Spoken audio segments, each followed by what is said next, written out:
Chapitre 2.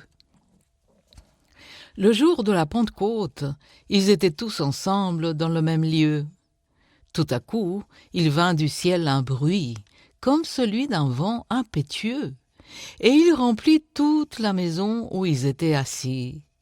Des langues, semblables à des langues de feu, leur apparurent, séparées les unes des autres, et se posèrent sur chacun d'eux. Et ils furent tous remplis du Saint-Esprit, et se mirent à parler en d'autres langues, selon que l'Esprit leur donnait de s'exprimer. Or, il y avait en ce jour à Jérusalem des Juifs en pieux de toutes les nations qui sont sous le ciel.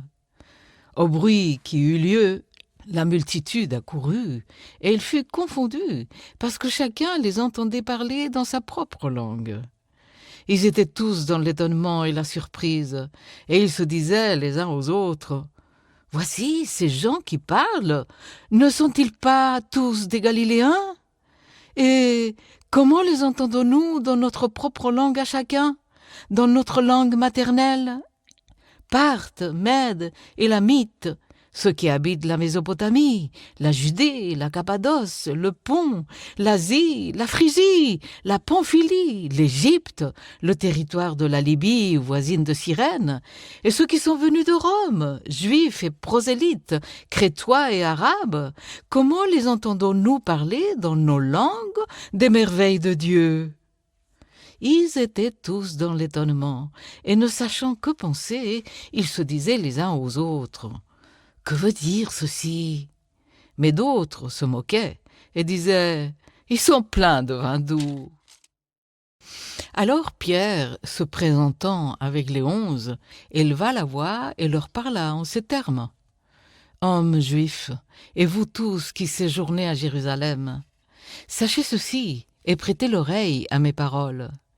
Ces gens ne sont pas ivres comme vous le supposez, car c'est la 3e heure du jour. Mais c'est ici ce qui a été dit par le prophète Joël. Dans les derniers jours, dit Dieu, je répandrai mon esprit sur toute chair.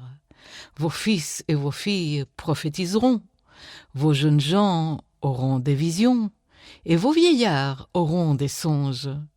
Oui, sur mes serviteurs et sur mes servantes, dans ces jours-là, je répandrai de mon esprit, et ils prophétiseront.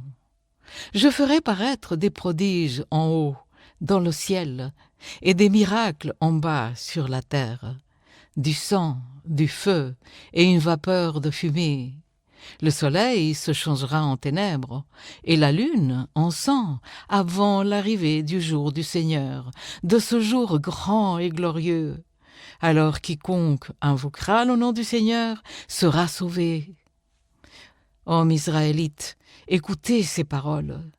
Jésus de Nazareth, cet homme à qui Dieu a rendu témoignage devant vous par les miracles, les prodiges et les signes qu'il a opérés par lui au milieu de vous, comme vous le savez vous-même. Cet homme, livré selon le dessein arrêté et selon la prescience de Dieu, vous l'avez crucifié, vous l'avez fait mourir par la main des impies. Dieu l'a ressuscité en le délivrant des liens de la mort, parce qu'il n'était pas possible qu'il soit retenu par elle. Car David dit de lui, « Je voyais constamment le Seigneur devant moi, parce qu'il est à ma droite, afin que je ne sois point ébranlé. Aussi mon cœur est dans la joie, et ma langue dans l'allégresse, et même ma chair reposera avec espérance. Car tu n'abandonneras pas mon âme dans le séjour des morts, et tu ne permettras pas que ton sein voie la corruption. Tu m'as fait connaître les sentiers de la vie, tu me rempliras de joie par ta présence. Hommes, frères, qu'il me soit permis de vous dire librement au sujet du patriarche David qu'il est mort, qu'il a été enseveli, et que son sépulcre existe encore aujourd'hui parmi nous. Comme il était prophète et qu'il savait que Dieu lui avait promis avec serment de faire asseoir un de ses descendants sur son trône, c'est la résurrection du Christ qu'il a prévue et annoncée en disant qu'il ne serait pas abandonné dans le séjour des morts et que sa chair ne verrait pas la corruption. C'est ce Jésus que Dieu a ressuscité. Nous en sommes tous témoins. Élevé par la droite de Dieu, il a reçu du Père le Saint-Esprit qui avait été promis, et il l'a répandu comme vous le voyez et l'entendez. Car David n'est point monté au ciel, mais il dit lui-même: le Seigneur a dit à mon Seigneur, assieds-toi à ma droite, jusqu'à ce que je fasse de tes ennemis ton marchepied. Que toute la maison d'Israël sache donc avec certitude que Dieu fait Seigneur et Christ ce Jésus que vous avez crucifié. Après avoir entendu ce discours, ils eurent le cœur vivement touché, et ils dirent à Pierre et aux autres apôtres: « Hommes, frères, que ferons-nous » Pierre leur dit: « Repentez-vous, et que chacun de vous soit baptisé au nom de Jésus-Christ pour le pardon de vos péchés, et vous recevrez le don du Saint-Esprit.